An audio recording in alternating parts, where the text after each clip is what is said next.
Photo भी खींच कर रहना। अच्छा तो आगे बढ़ो, आगे।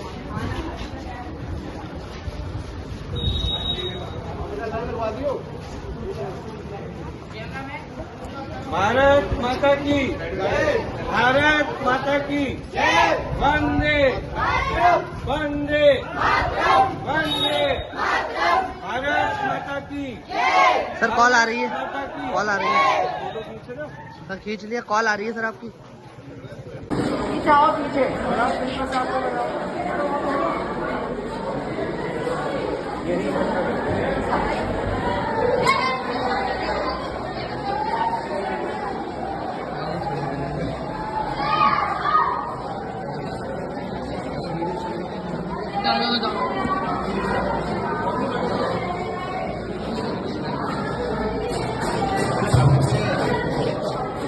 फोटो खींच लिए बेटे कर दी जी। मोबाइल से भी उठाओ, एक सेकंड जाओ, फोटो खींचना ले जाओ।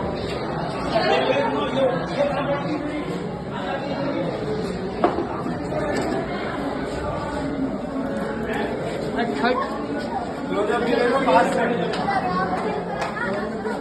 हाँ कॉल ले जा रहे हैं।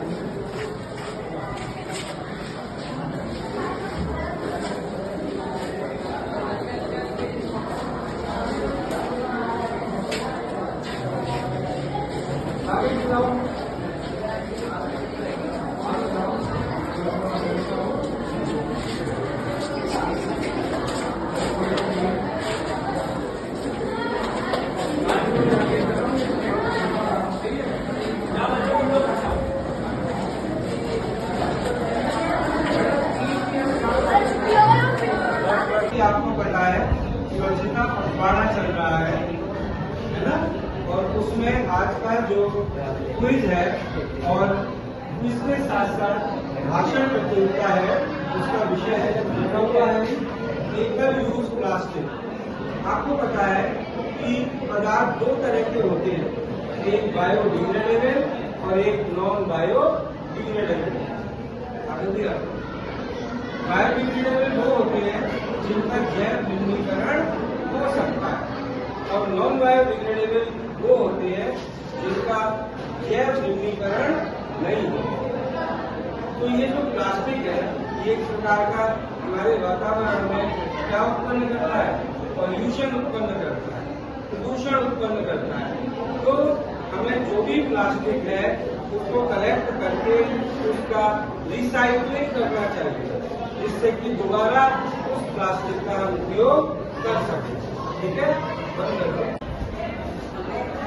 प्लास्टिक को केवल लेना चाहिए, हमारे घर के आसपास प्लास्टिक नहीं वो तो हमें उठा कर इकट्ठा करना चाहिए, बिल्डिंग प्लास्टिक, जिससे कि उसका रिसाइक्लिंग हो सके।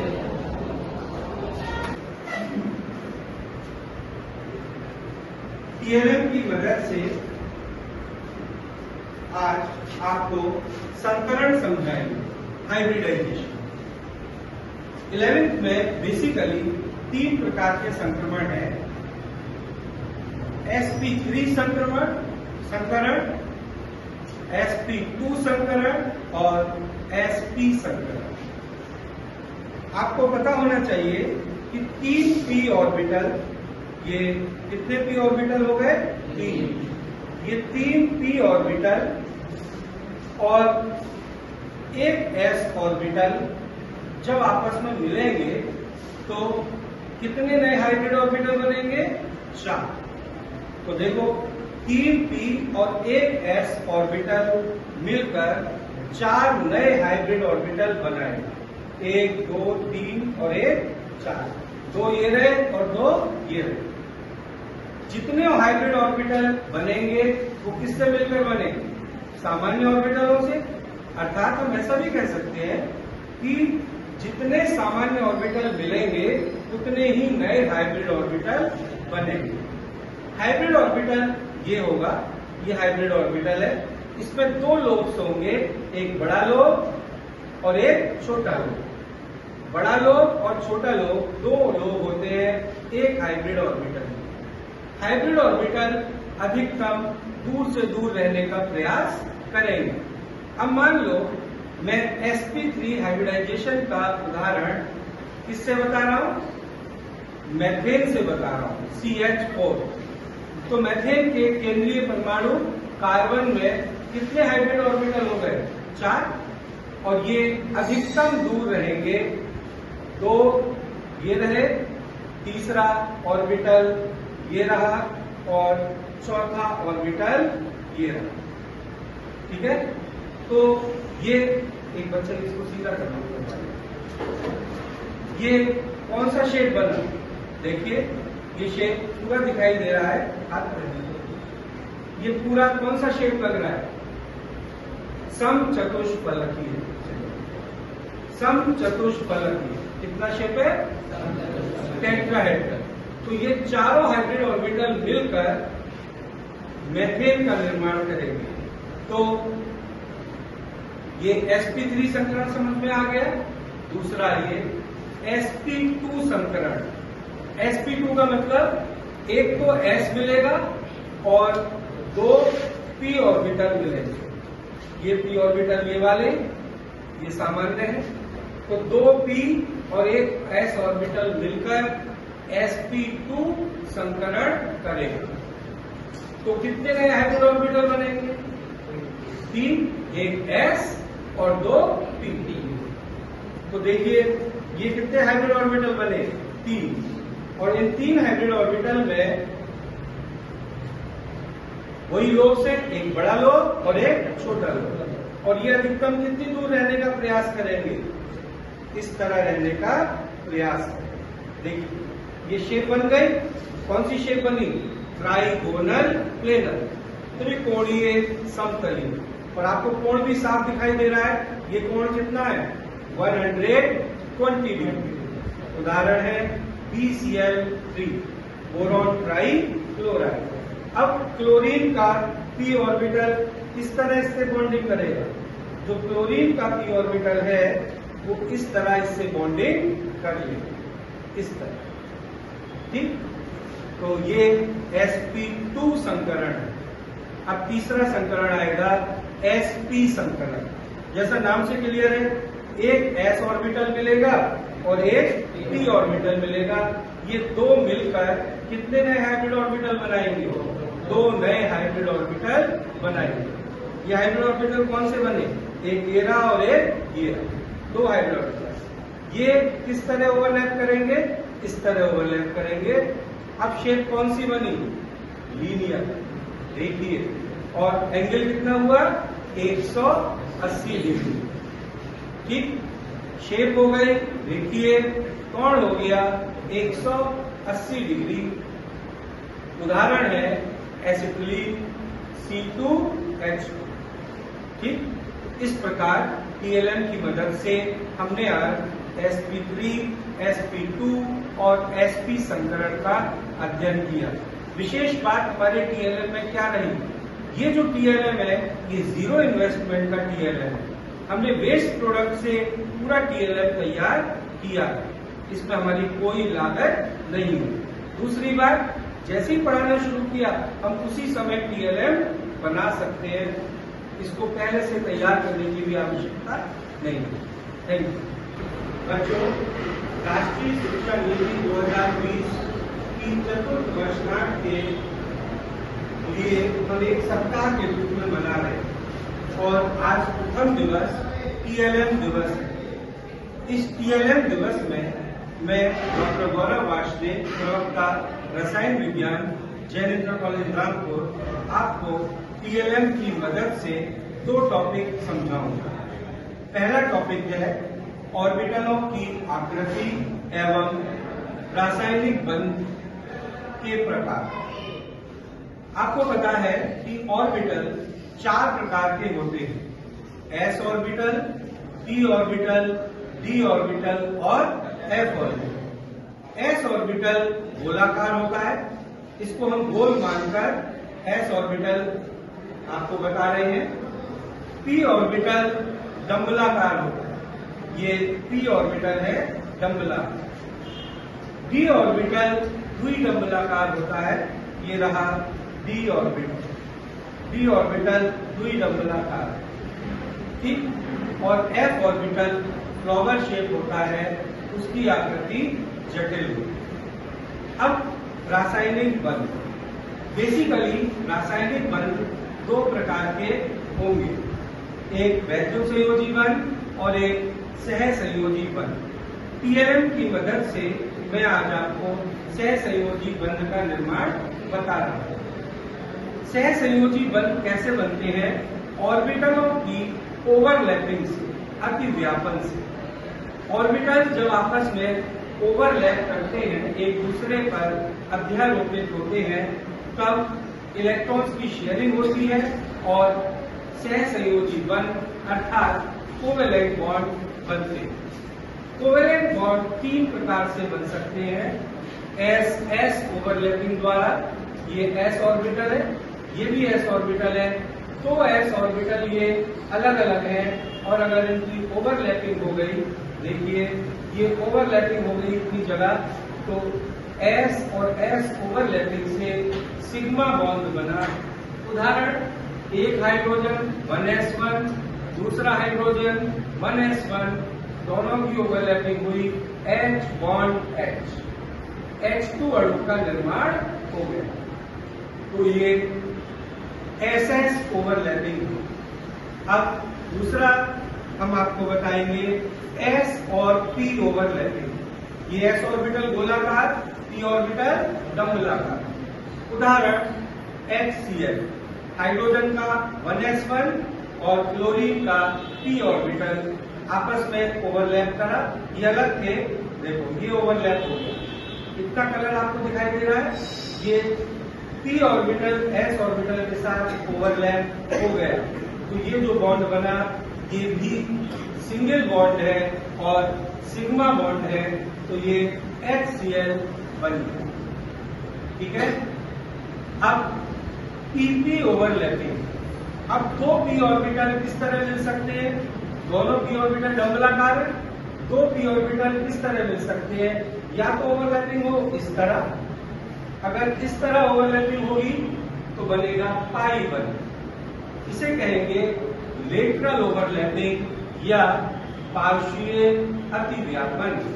और अगर इस तरह ओवरलैपिंग होगी, ये एक पूरी एक्सिस के अकॉर्डिंग ओवरलैपिंग होगी, तो ये कहलाएगी अक्षीय अतिव्यापन या एक्साइल ओवरलैपिंग। ये जो ओवरलैपिंग हुई ये बनी क्लोरीन Cl2, एक Cl का p ऑर्बिटल दूसरे Cl का p ऑर्बिटल, इन्होंने ओवरलैप किया और सिंगल बॉन्ड सिग्मा बॉन्ड बना।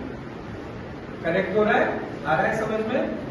तो ये सिग्मा बॉन्ड बन गया अक्षीय अतिव्यापन से। और अगर इस तरह ओवरलैपिंग होगी, पार्श्वीय अतिव्यापन होगा, तो पार्श्वीय अतिव्यापन से जो बंध बनेगा वो बंध कहलाएगा पाई बंध। इस प्रकार हमने आज TLM की मदद से ऑर्बिटलों के प्रकार और रासायनिक बंध में सहसंयोजी बंध का निर्माण पढ़ा। S ऑर्बिटल केवल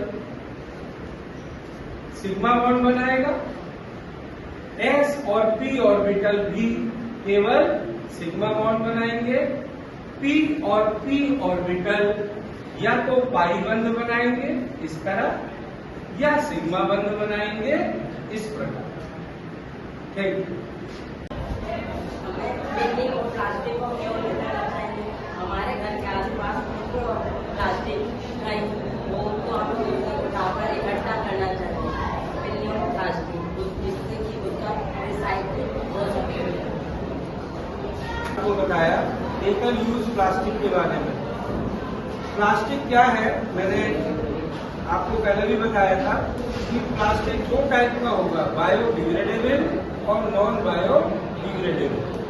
एक वो जो जैव विनिर्मीकरण जिसका हो जाएगा, जो कि बहुत महंगा है, जैसे PTFE, वो क्या है, बायोडिग्रेडेबल है। और बाकी मैक्सिमम 99% प्लास्टिक कौन से होते हैं, नॉन बायोडिग्रेडेबल। तो हमें नॉन बायोडिग्रेडेबल प्लास्टिक का यूज नहीं करना चाहिए, ठीक है। और 4 H मिलकर मीथेन बनता है। कार्बन में और हाइड्रोजन में जब आपस में बॉन्डिंग होगी तो कार्बन का ऑर्बिटल होगा सर ये, और हाइड्रोजन का ऑर्बिटल होगा ये अलग अलग है। तो ना कार्बन हाइड्रोजन से रिश्ता रखता, ना हाइड्रोजन कार्बन से रिश्ता रखता। जब हम मिलाएंगे तो कार्बन का ये वाला ऑर्बिटल और हाइड्रोजन का ये वाला ऑर्बिटल मिल जाएगा। इतनी जगह ओवरलैपिंग है, इसको हम हिंदी में अतिव्यापन कहेंगे। तो ये यहाँ पर मिल गई, इसका मतलब यहाँ बॉन्डिंग हो गई।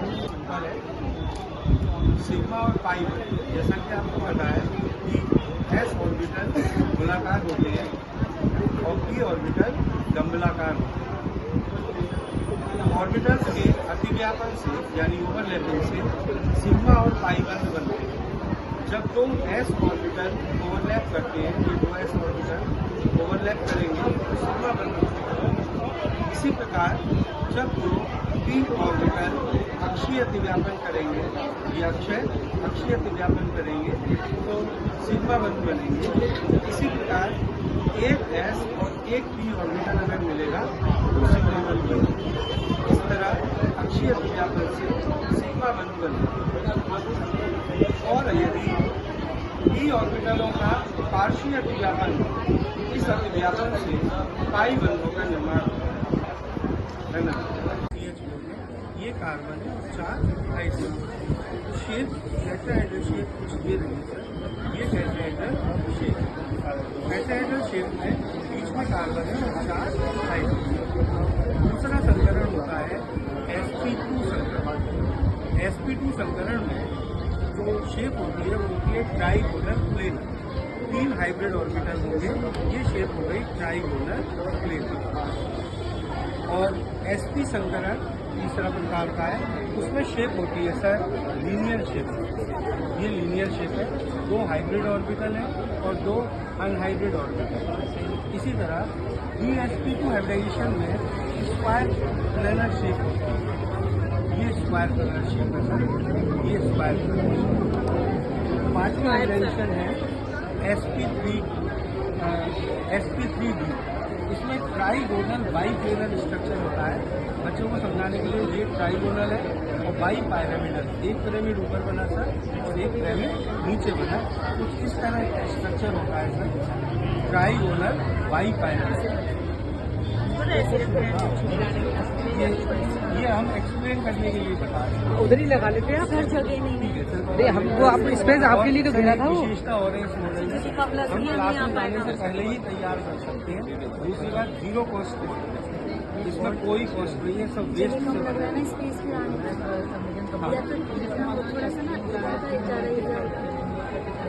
नहीं तो ये तो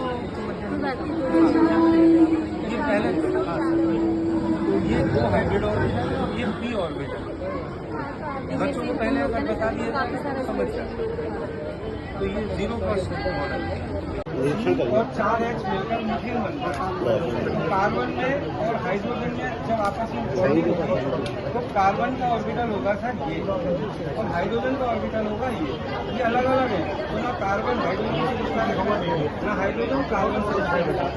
जब हम मिलाएंगे तो कार्बन का ये वाला ऑर्बिटल और हाइड्रोजन का ये वाला ऑर्बिटल मिल जाएगा। इतनी जगह ओवरलैपिंग है, इसको हम हिंदी में अतिव्यापन कहेंगे। तो ये यहाँ पर मिल गई, इसका मतलब यहाँ बॉन्डिंग हो गई।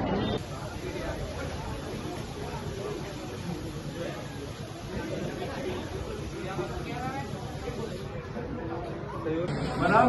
क्या बना रहे? बच्चे पीछे आते हैं।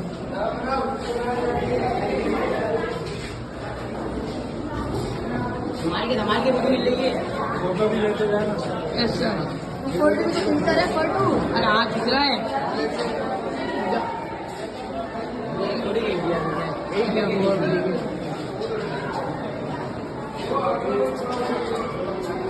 ले लो वीडियो। बच्चे पीछे आओ।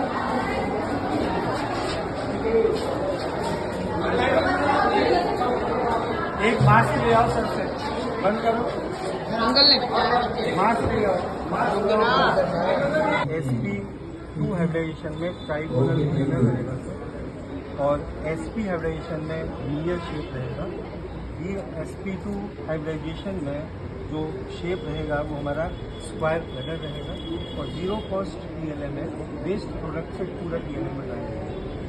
SP3D में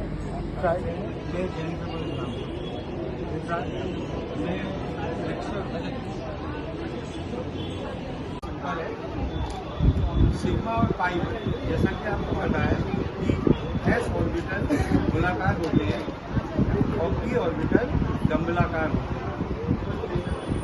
ऑर्बिटल्स के अतिव्यापन से यानी ओवरलैपिंग से सिग्मा और पाई बंध बनते हैं। जब तुम S ऑर्बिटल ओवरलैप करते हैं, ये दो S ऑर्बिटल ओवरलैप करेंगे तो सिग्मा बंध बनते हैं। इसी प्रकार जब दो P ऑर्बिटल अक्षीय अतिव्यापन करेंगे, ये अक्षीय अतिव्यापन करेंगे तो सिग्मा बंध बनेंगे। इसी प्रकार एक S और एक P ऑर्बिटल अगर मिलेगा तो सिग्मा बंध बनेगा। इस तरह अक्षीय अतिव्यापन से सिग्मा बंध बनेगा। और यदि P ऑर्बिटलों का पार्श्वीय अतिव्यापन इस अतिव्यापन से पाई बंधों का निर्माण होता है।